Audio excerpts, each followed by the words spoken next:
trabajo en equipo y manejo de conflictos. De libertad, María. En este capítulo encontrará algunos razonamientos importantes en la integración en grupos o organización, así como algunas generalidades teóricas o prácticas que le permitirán acrecentar habilidades en el manejo del trabajo en equipo y de conflictos. En la búsqueda por la eficiencia del trabajo, es importante apreciar los esfuerzos que emplea el directivo para organizar y elevar el desempeño de los trabajadores, cuyo propósito último es cumplir con los objetivos de la organización.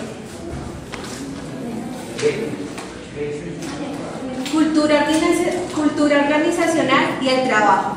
Todas las organizaciones poseen un sistema de comportamiento que se incluye en la filosofía, misión, visión, metas de la organización, ya sea expresa o tácticamente, en cuanto a calidad del liderazgo, comunicación y dinámica.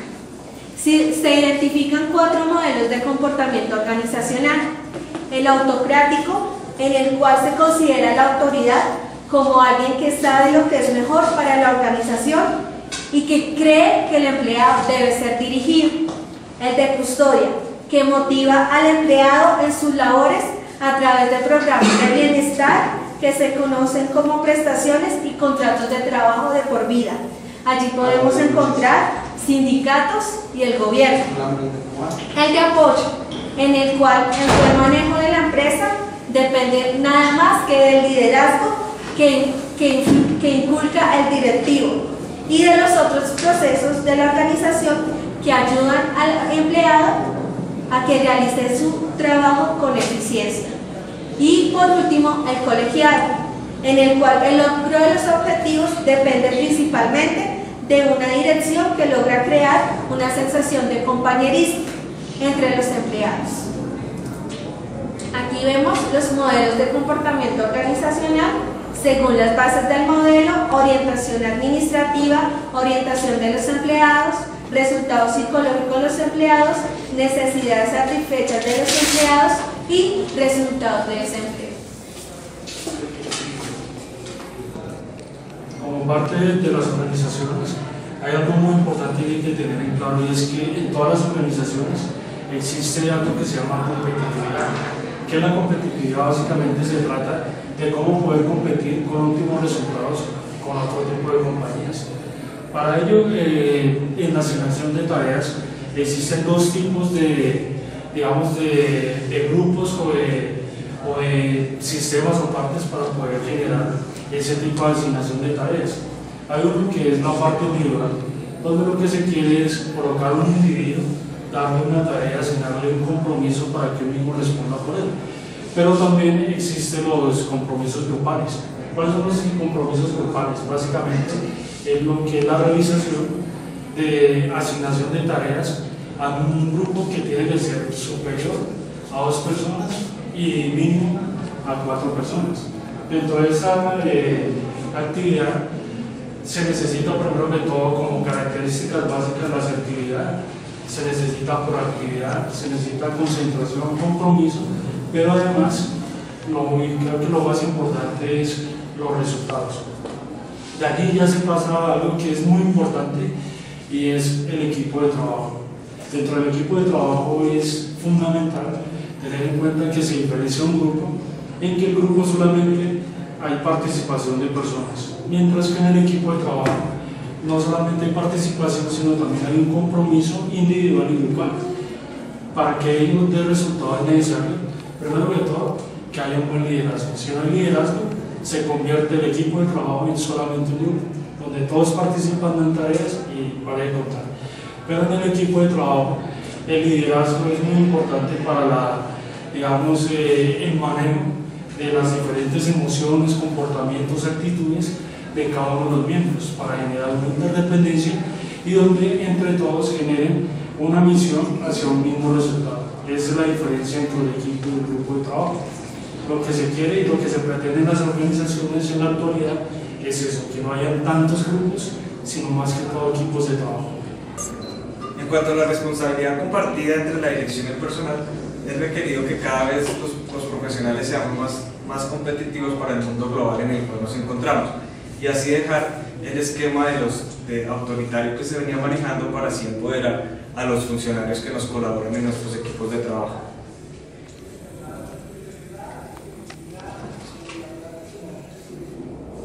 Cuando se habla de participación en equipo nos referimos a un mayor involucramiento mental y emocional de los individuos en las situaciones de equipo que contribuyen al cumplimiento de las metas y en la responsabilidad compartida. Un directivo que desea iniciar el trabajo en equipo necesita evaluar qué tan preparado está, también analizar si cuenta con un grupo de trabajo capaz de responder al reto. Entonces, un director debe analizar las características del personal con el que cuenta y en caso de que existan insuficiencias debe capacitar. Entre mayor sean las características del grupo, mayores serán las posibilidades de lograr un efectivo trabajo en equipo. Ahora veremos las dificultades de los grupos de trabajo. Para poder analizar las dificultades de un grupo es necesario analizar a la persona. Cada grupo está compuesto por personas diferentes, que tienen diferentes características y que tienen diferentes temperamentos. Es necesario analizar cada individuo para poder entender un grupo. Alrededor del 80% de los problemas serios que aquejan las organizaciones modernas se refieren al factor humano. Un ejemplo de esto lo podemos encontrar en México, donde hay numerosos recursos minerales, forestales y marinos, pero sin embargo es un país subdesarrollado. Cuando hablamos de subdesarrollo, no necesariamente estamos enfocados a la parte económica, estamos analizando las fallas humanas por ausencia de capacitación. México se ha capacitado y ha sido capaz de elevar sus estándares de calidad en cuanto a personal. Esta capacitación o estos aprendizajes no pueden brindarse en una escuela o no pueden ser suministrados por un maestro, sino que se basan en la preparación y la acción que originan cambios interiores que se reflejan en las conductas de las personas. Para esto se encuentran los directivos que deben generar dichas estrategias. Características de los equipos efectivos. Un equipo de individuos de diversas características afronta desafíos. Como lo hablábamos inicialmente, un individuo tiene características únicas, y si un grupo estuviera constituido por seres iguales, el resultado no sería el mismo. Estos desafíos de grupo se pueden sobrellevar aportando confianza y respeto los unos por los otros, ya que cada uno de ellos tiene ideas diferentes. A menos de que su equipo exhiba confianza, respeto mutuo y amplitud de criterio, se hallará una solución al conflicto sumergido en la inutilidad. Una de las características de los equipos efectivos consiste en poder definir el conflicto.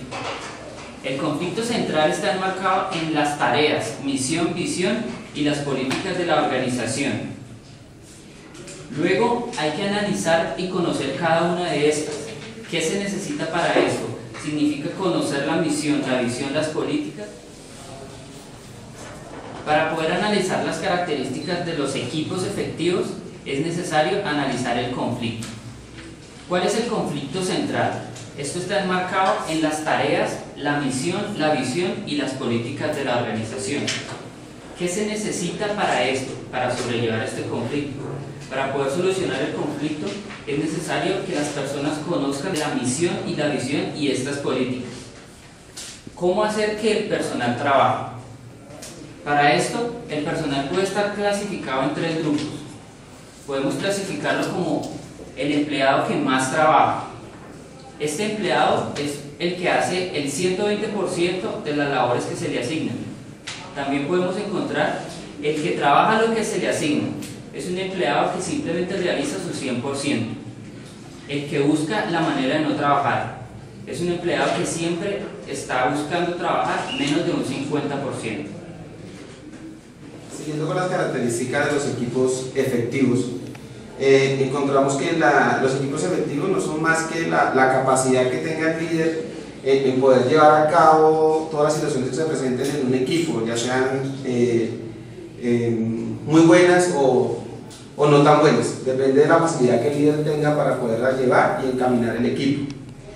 Dentro de las competencias que podemos resaltar dentro de los equipos efectivos y que un líder debe potencializar o incrementar es desarrollar competencias y promover a que los equipos o los integrantes de los equipos entiendan que no son una manera de evaluarlos, sino una manera de que demuestren que tienen capacidades y que puedan sacar las cosas adelante.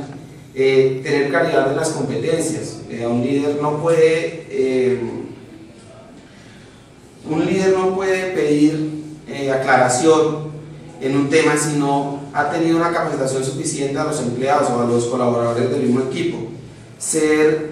Brindar la estabilidad laboral. Cada miembro del equipo o inclusive de la empresa en general debe estar consciente de la empresa que lo respalda y que no tiene ningún riesgo de que pueda llegar en un momento a otro a quedar sin empleo. Esto le genera confianza y ganas de seguir adelante en la empresa y motivación dentro del equipo. La nueva cultura laboral.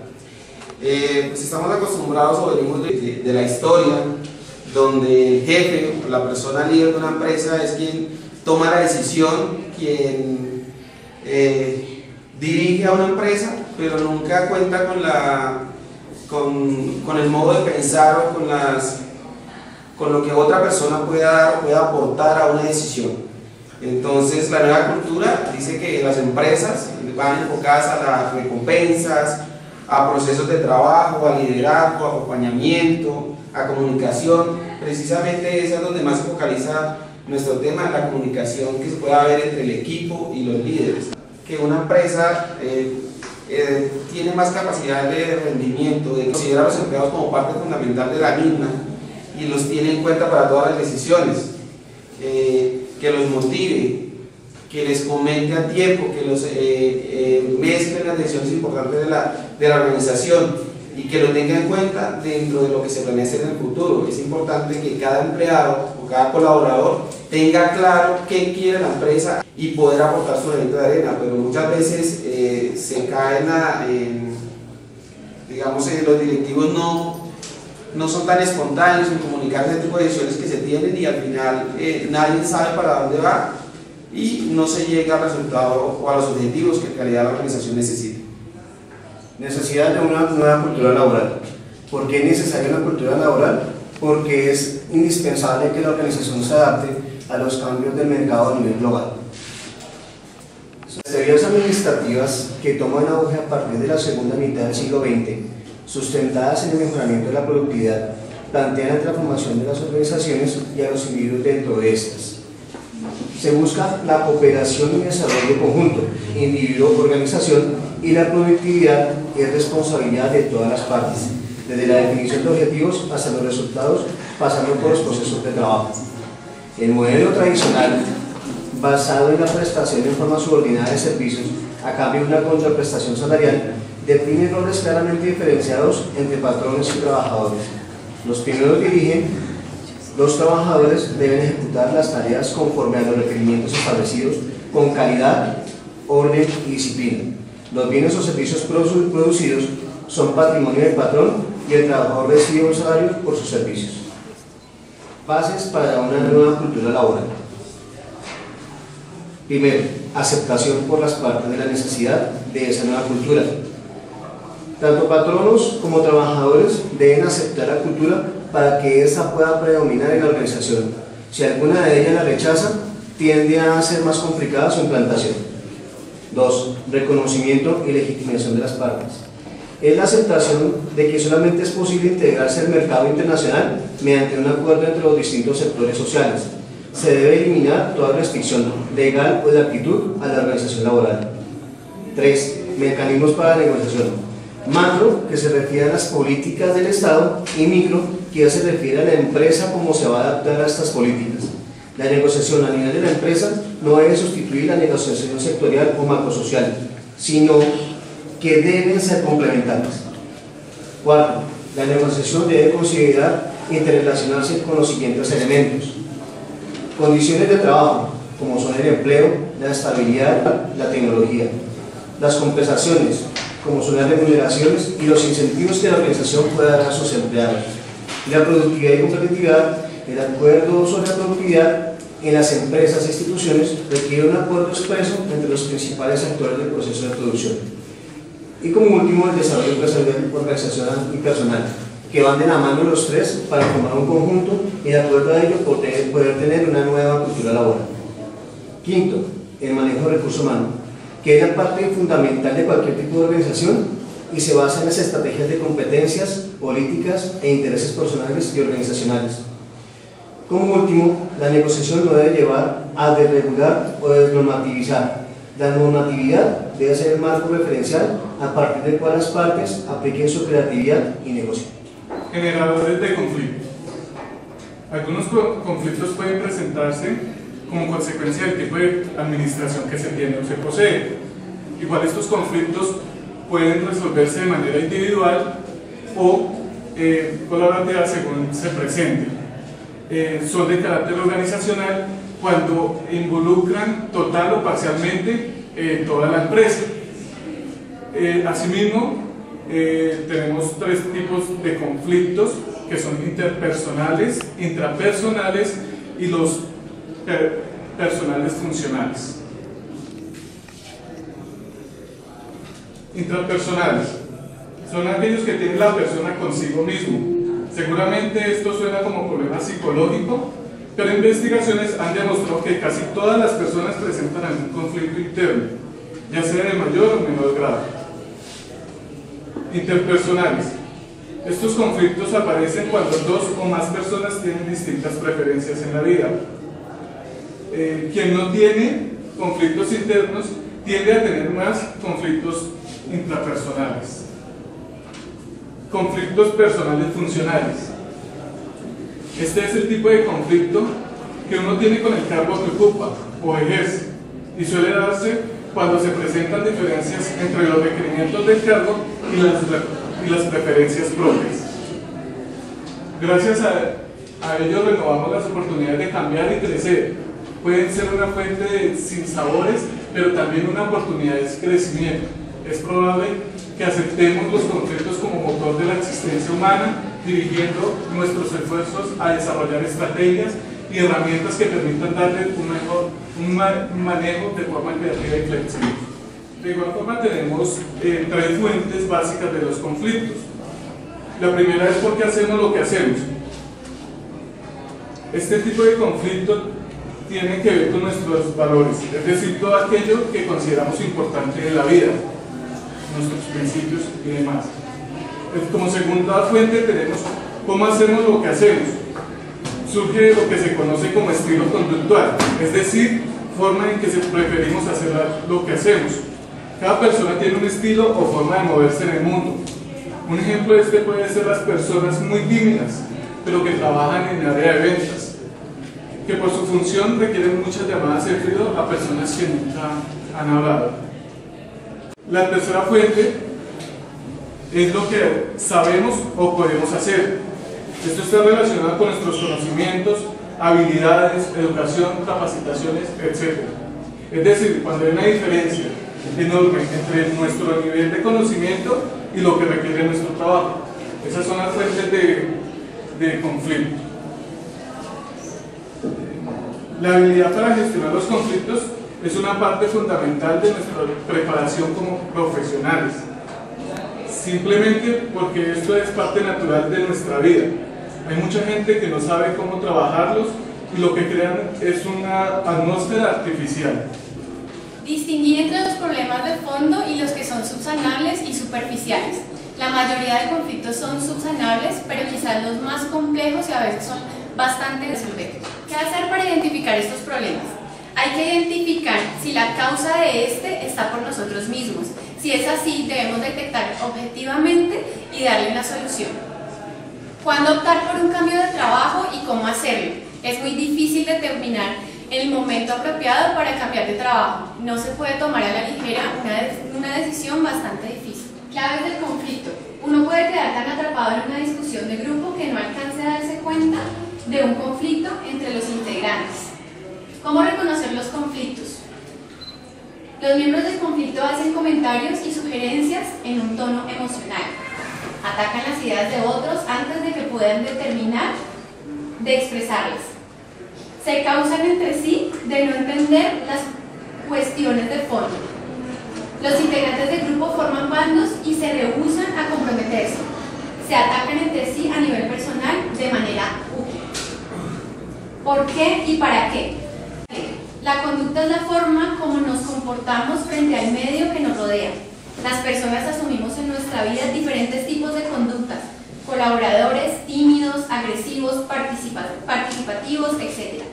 La persona no solo necesita conocer lo que hace y cómo lo hace, sino también conocer por qué y para qué lo hace.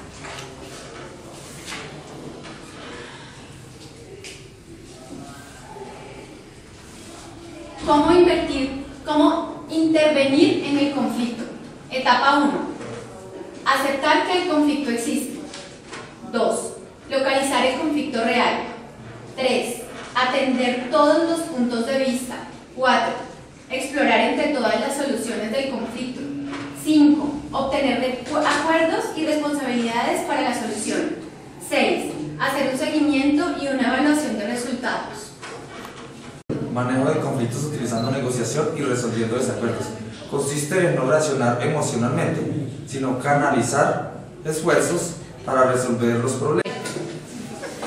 Las personas con actitud de negociadores son diplomáticos y tácticos, detectan potenciales conflictos, ayudan a reducir los desacuerdos, orientan el debate hacia el verdadero problema y se enfocan en soluciones que beneficien a todos.